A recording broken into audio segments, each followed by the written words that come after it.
Not bad for a human, but I think we'll not be able to hold a candle to AI. He's probably an alien. Yeah, probably. Probably. Yeah. There's only two. Probably a reptilian, isn't it? What do you make of Elon Musk? You've spoken about him a bit. You met I'm him. struck with admiration. That's what I make now of him. we'll And go I always back to think, this idea I always of think of admiration. that as a primary. Well, it's like, do you find this comedian funny? It's like, well, I laugh at him. You know what I mean? It's not propositional again.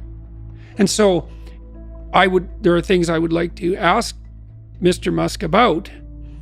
The Mars venture, I don't know what he's up to there. It strikes me as absurd in the most fundamental sense, because I think, well, it'd be easier just to build an outpost in the Antarctica or in the desert. Well, how much of the human endeavor is absurd? Well, that's what did Nietzsche say? Great men are seldom credited with their stupidity. Who the hell knows what Musk is up to? I mean, obviously he's building rockets. Now, he's motivated because he wants to build a platform for life on Mars. Is that a good idea? Who am I to say? He's building the rockets, man, but I'd like to ask him about it. Well, it isn't obvious to me that I'm in any position to evaluate Elon Musk. Like, I would like to talk to him and find out what he's up to and why, but I mean, he's an impossible person. What he's done is impossible. All of it. It's like he built an electric car that works. Now, does it work completely and will it replace gas cars, or should it? I don't know. But if we're going to build electric cars, he seems to be the best at that by a lot. And he more or less did that. People carp about him, but he more or less did that by himself. I know he's very good at distributing responsibility and all of that, but he's the spearhead. And then that was pretty hard. And then he built a rocket at like 1/10 the price of NASA rockets. And then he shot his car out into space. That's pretty hard. And then he's building this boring company, more or less it's this whimsical joke in some sense, but it's not a joke. He's amazing. And Neuralink, delving into the depths of the mind. And Starlink, it's like, go Elon, as far as I'm concerned. And then, he puts his finger on things so oddly. The problem is underpopulation. It's like, I think so too. I think it's a terrible problem that the West, for example, is no longer at replacement with regard to birth rate. It means we've abandoned the virgin and the child in a most fundamental sense. It's a bloody catastrophe. And Musk, he sees it clear as can be. It's like, well, and where everyone else is running around going, oh, there's too many people. It's like, nope.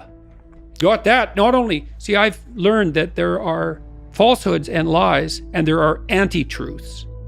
And an anti-truth is something that's so preposterous that you couldn't make a claim that's more opposite to the truth. And the claim that there are too many people on the planet is an anti-truth. So, people say, well, you have to accept limits to growth and et cetera. It's like, I have to accept the limits that you're going to impose on me because you're frightened of the future. That's your theory, is it? Okay. I saw you took a trip to the Tesla factory. What were your thoughts after meeting Elon Musk? Did you get to speak to him much? I wouldn't say much. We spoke probably for 20 minutes in total, not purely privately because there's other people around, but that just barely gets you to know the surface of someone like Musk, because he's an amazing person and God only knows what's up with him, all things considered. We saw his new truck. He was taking people out for a ride. I didn't go out for a ride. The truck's an amazing piece of engineering. The factory is massive. What do you say about someone who built a functional electric car and then shot it into space on a rocket? He's a singular person. It went very well. It was a very interesting evening. So I was pleased to be there, and we sort of walked around each other a bit, and it was just fine. People think, I'll say what I have to say when I get to the point where I'm protected and secure. It's like, first of all, being protected and secure does not give you the courage to say what you have to say. That's a completely, that theory couldn't be more backwards. You think you're going to get braver and braver as you get more and more protected? You think that's how the world works?